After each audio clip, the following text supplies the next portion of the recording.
আমার চ্যানেলে তোমাদের সকলকে স্বাগত। আজ আমরা ক্লাস 3 রায় মার্টিন প্রশ্নবিচিত্রা থেকে বাংলার দ্বিতীয় পর্যায়ক্রমিক মূল্যায়নের অষ্টম স্কুল সলভ করব।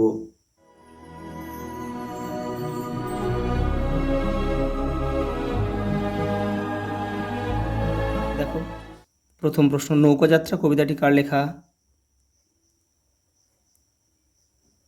রবীন্দ্রনাথ ঠাকুরের লেখা। নৌকাযাত্রা কবিতায় শিশুটি কোন কোন জায়গায় পেরিয়ে যাওয়ার কথা বলেছে? তীর পূর্ণির ঘাট,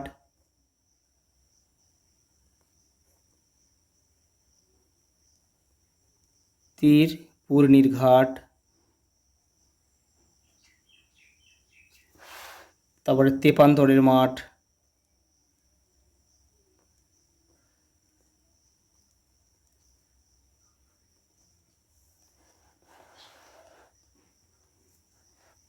পরেটা দেখো, অভিযানের লেখকের সঙ্গীর নাম হচ্ছে ডিউক।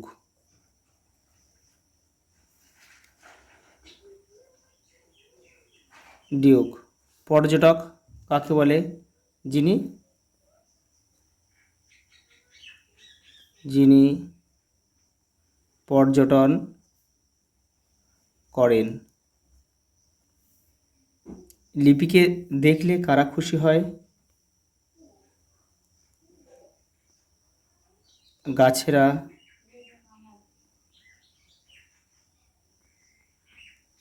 পাখিরা। দেখো, অর্থ লেখো। পারিজাত কাল্পনিক ফুল।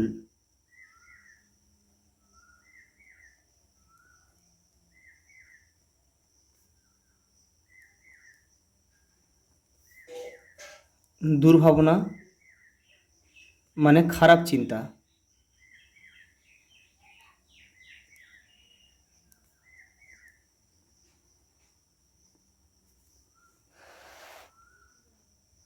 বিদ্যুৎ লতা অর্থাৎ বিজলি।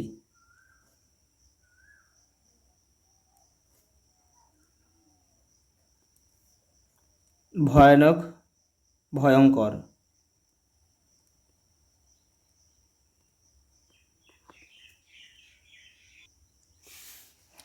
দেখো, বিপরীত শব্দ লেখো। উৎসাহ, নিরুৎসাহ।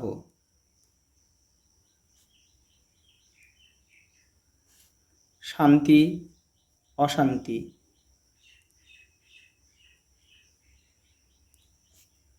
হিমেল, হিমেল মানে ঠান্ডা, এখানে আমরা লিখব উষ্ণ।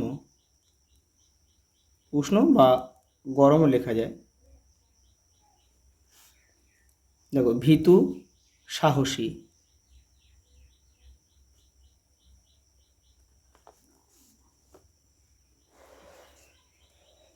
দেখো, পরটা হচ্ছে কি বর্ণ বিশ্লেষণ করো।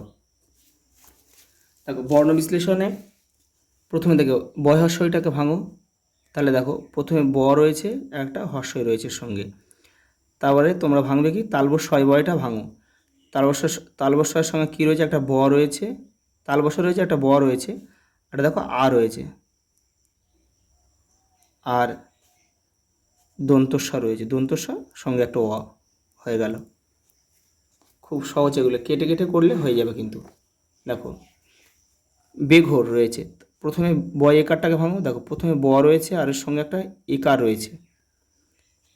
এবার ঘয় ওকারটাকে ভাঙো। তাহলে ঘ রয়েছে আর সঙ্গে একটা ওকার রয়েছে, ও, আর র রয়েছে। তাহলে র সঙ্গে একটা অ।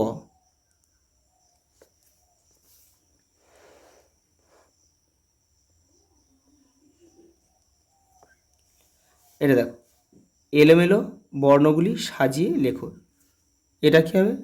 মুশকিল হবে। এটা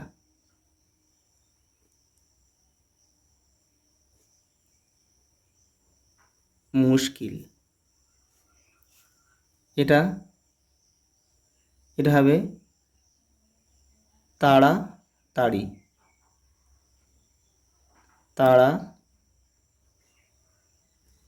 তাড়াতাড়ি। দেখো এটা হবে কি শীতকাল, শীতকাল।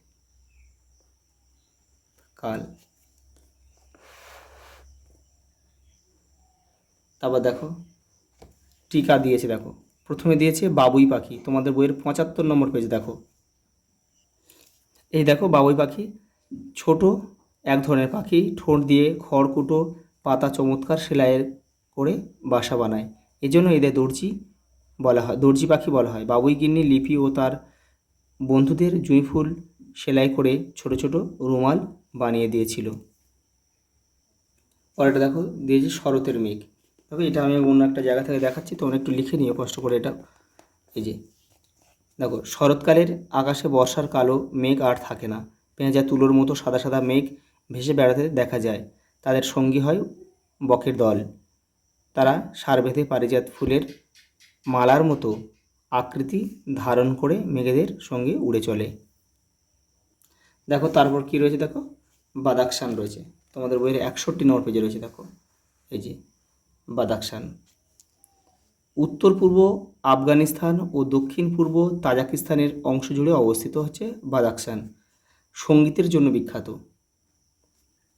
তাজিক, উজবেক ও কিরগিজ জাতির মানুষেরা এখানে থাকেন। পরের প্রশ্ন দেখো রয়েছে সেক্সট্যান্ট, তোমাদের বইয়ের দেখো এটা 58 নম্বর পেজে রয়েছে। সেক্সট্যান্ট একটা যন্ত্র, এই যে দেখো এই যে এখান থেকে তোমাদের লিখতে হবে। দেখো যে যন্ত্রের সাহায্যে সূর্য ও অন্যান্য নক্ষত্রের কৌণিক উচ্চতা মাপা হয় তার নাম সেক্সট্যান্ট। অভিযাত্রীদের কাছে দিক নির্ণয়ের জন্য এটি একটি অত্যাবশ্যকীয় যন্ত্র।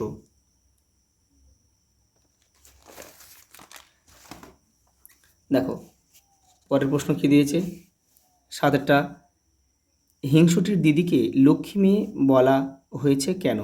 দেখো এই দেখো হিংসুটির দিদি শুধু পড়াশোনায় নয় কাজকর্মেও খুব ভালো, তাই তাকে লক্ষ্মী মেয়ে বলা হয়েছে। পরের প্রশ্ন দেখো, পরের প্রশ্ন দিয়েছে সব দিন সমান যায় না বলতে কি বোঝানো হয়েছে? তোমাদের বই 83 নম্বর পেজে রয়েছে। দেখো এই দেখো একা একা থাকতে নেই ঠিক গল্প থেকে নেওয়া হয়েছে। দেখো সব দিন সমান যায় না, কখন যে বিপদ এসে পড়ে কেউ বলতে পারে না, একদিন হলেও তাই। দেখো বড় বিপদ আচমকা এসে পড়লো। তালগাছ চুপ করে ভাবে কেন? দেখো এই যে তালগাছ চুপ করে ভাবে কেন? বাসা ছেড়ে বাবুই পাখিরা উড়ে যাওয়ায় সঙ্গীহীন তালগাছ চুপ করে ভাবে। গাছেরা অপমানিত বোধ করলো কেন? এই যে দেখো গাছেদের অসহায় অবস্থা দেখে মানুষরা উপহাস করায় গাছেরা অপমানিত বোধ করলো। এই উপহাস শব্দটা কিন্তু লিখতে হবে।